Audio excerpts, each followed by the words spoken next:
Good morning all of you. अपन ने सर्वनाम पढ़ा था। तो सर्वनाम क्या था? संज्ञा के स्थान पर जिन शब्दों का प्रयोग किया जाता है उन्हें सर्वनाम कहते हैं। अब सर्वनाम कौन कौन से हैं देखिए। मैं, तुम, वह, हम, तुम, आप, वे, मैंने, उसने, हमने, मुझे, मुझको, उसने, उसको, उसे, हमें, हमको, तुम्हें, तुमको, उन्हें, मुझसे, तुमसे, उससे, हमसे, तुमसे, उनको, मेरा, मेरी, मेरे, उसका, उसकी, उसके, हमारा, हमारी, हमारे। फिर देखिए, तुम्हारा, तुम्हारी, तुम्हारे, उनका, उनकी, उनके, मुझ में, तुझ में, उसमें, हम में, तुम में, आप में। ये सब क्या है? सर्वनाम है। अब देखो, आपके कोर्स में सर्वनाम के भेद नहीं है। तो सर्वनाम के कितने भेद हैं? सर्वनाम के 6 भेद हैं। तो 6 भेद हैं: पुरुषवाचक, निश्चयवाचक, अनिश्चयवाचक, संबंधवाचक, प्रश्नवाचक, निजवाचक। ये सब क्या है? सर्वनाम के 6 भेद हैं। तो बोलने वाले और सुनने वाले और किसी अन्य व्यक्ति के लिए जो आता है वो क्या होता है? पुरुषवाचक सर्वनाम होता है। जैसे मैं, तुम, उसे, ये सब क्या है? पुरुषवाचक सर्वनाम है। ठीक है। फिर उसके बाद आता है निश्चितवाचक सर्वनाम। जो किसी व्यक्ति वस्तु के लिए निश्चितता बताता है वो निश्चितवाचक सर्वनाम कहलाता है। ठीक है। तो इसमें क्या निश्चितता बता रहा है? यह टिफिन किसका है? ऋतु का। फिर उसके बाद में यह मेरी बहन है, मतलब निश्चितता बता रहा है कि ये मेरी बहन है, ये मेरा उसी का ही टिफिन है। अब अनिश्चितता देखिए, व्यक्ति और वस्तु के लिए कोई बाहर बुला रहा है तो इसमें क्या है? अपन को पता नहीं है कि कोई है, कोई भी हो सकता है। व्यक्ति हो सकता है, स्त्री हो सकती है, लड़की हो सकती है, लड़का हो सकता है, लेकिन कोई निश्चित नहीं है कि कौन बुला रहा है। कुछ गिर गया है तो कुछ, मतलब कोई भी चीज है वो अपनी गिर जाती है तो अपन को निश्चितता बताई जा रही है। अब देखिए, प्रश्न पूछने के लिए जैसे कोई, मतलब अपन किसी से प्रश्न पूछते हैं, क्या आया है, मेज पर क्या रखा है ना? तो ये सब क्या है? प्रश्नवाचक है। और फिर उसके बाद संबंध बताना कि उसके साथ क्या रिश्ता है। तो जो प्रश्न आया वह मेरा मतलब जो भी प्रथम आया है, मतलब क्लास में, वो क्या है? मेरा दोस्त है। मतलब ये संबंध बता रहा है कि जो एग्जाम दिया है जिसने और उसका स्थान क्या आया है? फर्स्ट आया है, और वो क्या लगता है? मेरे दोस्त लगता है। जैसा देश वैसा देश। अब देखो क्या बता रहा है कि ये जो देश है जैसा है और उसमें रहने वाले लोग हैं उसके भी जो वेशभूषा है वो भी वैसी ही होती है। फिर उसके बाद में निजवाचक। मैं खुद पौधे में मतलब कोई चीज की निश्चितता बताई जा रही है। निज मतलब निज यानी स्वयं के लिए निश्चितता बताई जा रही है कि मैं खुद पौधों में खाद देती हूँ। हम स्वयं चले जाएंगे, कहने का मतलब है हम स्वयं ही चले जाएंगे। ठीक है। अब देखिए, आपको है क्या करना है? क्वेश्चन आंसर है वो आपको कंप्लीट करने हैं। तो अब इसमें आपके क्या है? देखो, जो पहला है उसमें आपको क्या करना है? सर्वनाम शब्दों का प्रयोग हम कहाँ कहाँ करते हैं? तो सर्वनाम शब्दों का प्रयोग हम संज्ञा के स्थान पर करते हैं। ठीक है। अब निश्चित, अनिश्चित के लिए, प्रश्नवाचक, संबंधवाचक, इन सब के लिए अपन क्या करते हैं? सर्वनाम शब्दों का प्रयोग करते हैं। कोई आया है, इस वाक्य में कोई शब्द किसके बारे में बताता है?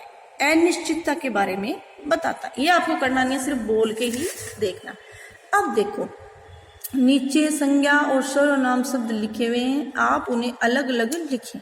अब हमें संज्ञा को और सर्वनाम शब्दों को अलग अलग लिखना है।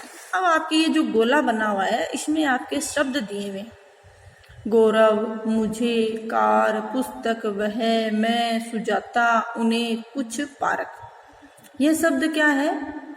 सर्वनाम और संज्ञा दोनों है। तो अपन को इसमें से छांट कर लिखना है कि संज्ञा क्या है और सर्वनाम क्या है।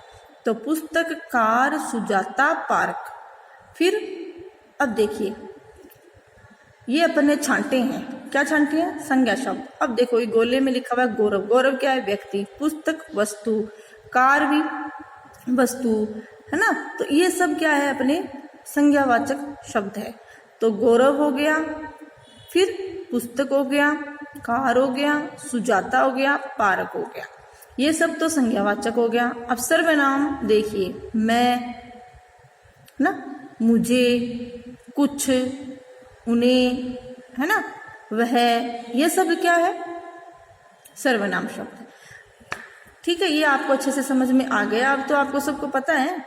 फिर आगे वाला क्वेश्चन देखिए, सही सर्वनाम छांटकर वाक्य को पूरा करना है। अब इधर भी क्या है? गोले में सर्वनाम शब्द दिए हुए सिर्फ, और इनको अपन को इनमें अच्छे से लिखना है। देखो, देखो मैंने कितना अच्छा चित्र बनाया। अब वो बता रहा है कि देखो मैंने कितना अच्छा चित्र बनाया। तो इसने मैंने शब्द तो एक वाक्य में आ गया।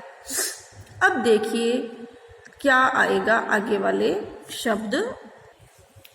अब देखिए, विवाह क्या लाई है ना।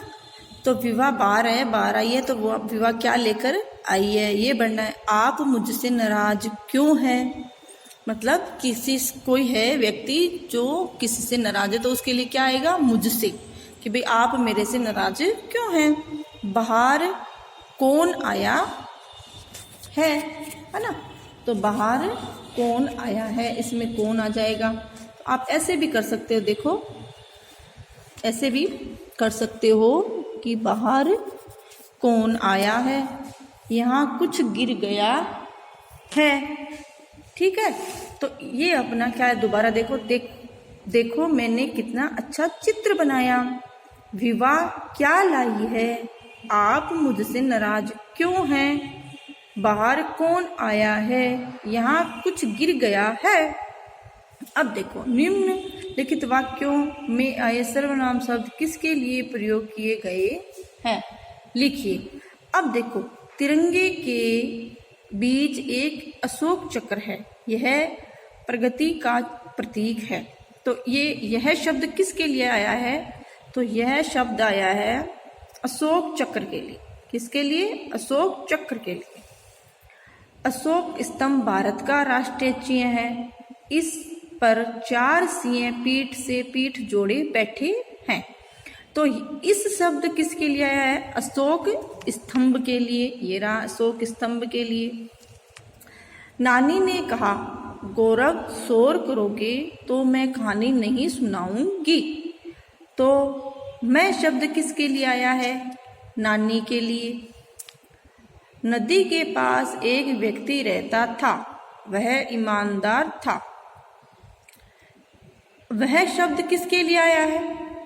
वह शब्द आया है व्यक्ति के लिए। किसके लिए? व्यक्ति के लिए।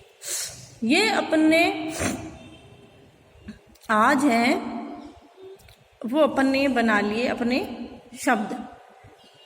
कौन से शब्द बना लिए आपने? सर्वनाम संबंधित। ठीक है, तो सर्वनाम संबंधित अपन ने क्या बना लिए? शब्द बना लिए। और अपने क्वेश्चन आंसर भी अपन ने कंप्लीट कर लिए। ठीक है, तो क्वेश्चन आंसर अपन ने कंप्लीट कर लिए सर्वनाम संबंधित। ठीक है, अब कल हम आगे वाले क्वेश्चन आंसर करेंगे। आज अपने क्वेश्चन आंसर इतने ही कंप्लीट हो गए हैं।